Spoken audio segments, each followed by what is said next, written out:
Assalamualaikum warahmatullahi wabarakatuh. Perkenalkan, nama saya Nurul Fijria dengan NIM 1001138222718. Saya dari kelas IKMC. Tugas ini dibuat untuk memenuhi tugas mata kuliah metode penelitian yang diampu oleh Ibu Hera. Di sini saya akan melanjutkan tugas video minggu kemarin, yakni tentang mereview buku dari metode penelitian kesehatan yang dibuat oleh Prof. Dr. Bukhari Lapau. Yang dimana pada video kali ini Nuril akan membahas tentang bab 2. Yang dimana bab 2 ini berisikan tentang metodologi penelitian kesehatan.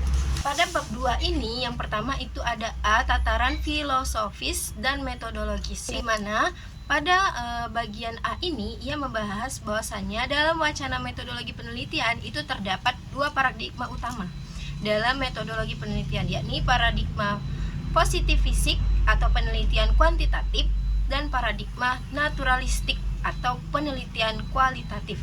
Nah, kedua metode ini berbeda baik dari tataran filosofis ataupun teoritis maupun dalam tataran praktis pelaksanaan penelitian.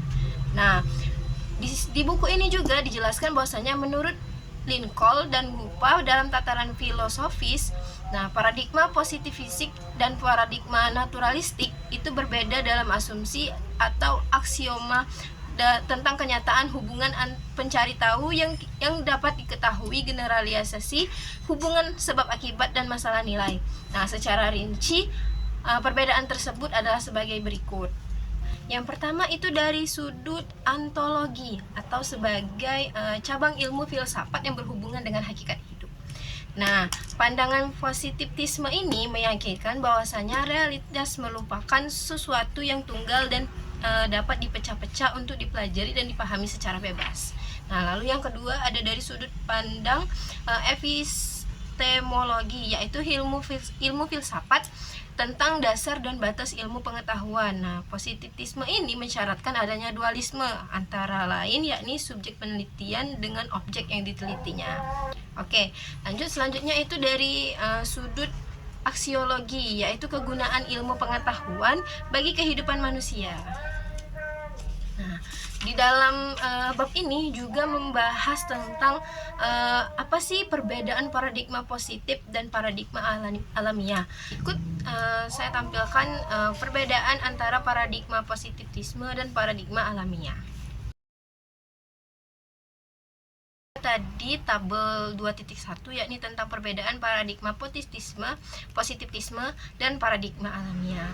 Dan di buku ini juga diterangkan bahwasanya atas dasar landasan filosofis dapat dikembangkan tataran metodologis. Yang dimana positivisme itu dimanifestasikan dalam metode penelitian kuantitatif, sedangkan fenomenologi itu dimanifestasikan dalam metode penelitian kuantitatif. Nah, di buku ini juga dijelaskan ada tabel 2.2 yakni perbedaan antara penelitian kuantitatif dan penelitian kualitatif. Berikut saya tampilkan. Dia tadi tabel 2.2 yakni tentang perbedaan penelitian antara penelitian kuantitatif dan penelitian kualitatif.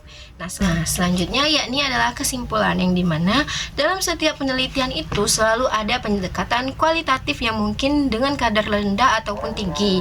Nah, ini berarti bahwasanya penelitian yang menggunakan metode kuantitatif itu akan selalu ada pendekatan kualitatifnya.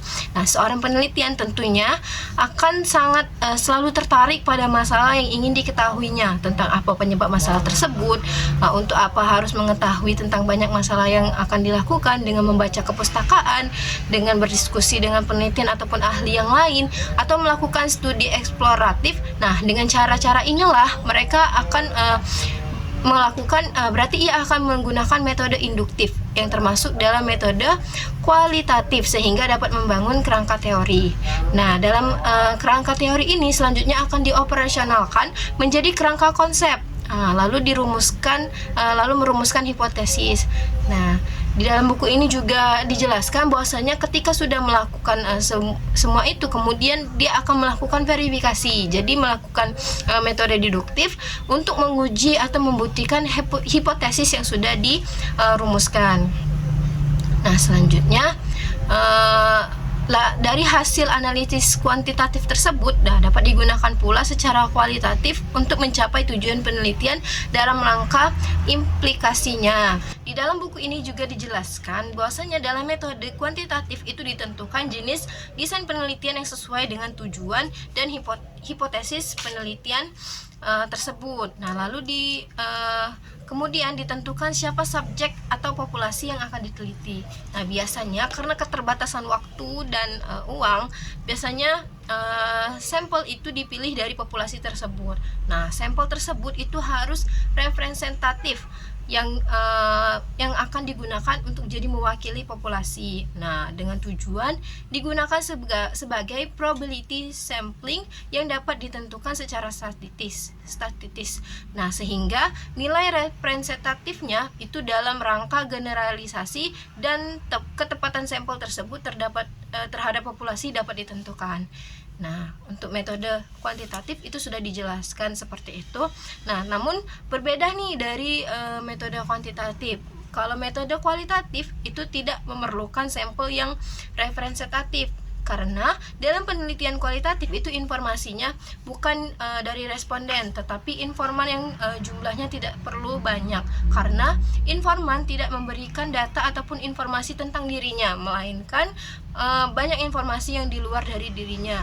Nah, beberapa teknik pengumpulan data dari masyarakat dilakukan dengan metode kualitatif. Proses penelitiannya pun itu selalu berlangsung secara siklus, yang artinya andai kata kalau misalnya analisis tersebut masih belum selesai, maka pengumpulan data dapat dilakukan kembali. Nah, itu yang dilakukan kalau dalam metode kualitatif. Nah, penelitian dalam bidang kesehatan ini pastinya menggunakan metode kuantitatif ataupun metode kualitatif saja. Namun, kebanyakan ada juga yang penelitian itu menggunakan penelitian kualitatif dan kuantitatif dalam satu penelitian. Itu tergantung, di dalam buku ini juga dijelaskan bahwasanya penelitian kesehatan itu tergantung dari apa yang ingin mereka kembangkan dari masalah tersebut. Nah, mungkin itu saja yang dapat saya jelaskan materi dari bab 2 tentang metodologi penelitian kesehatan. Terima kasih telah menonton. Saya akhiri. Wassalamualaikum warahmatullahi wabarakatuh.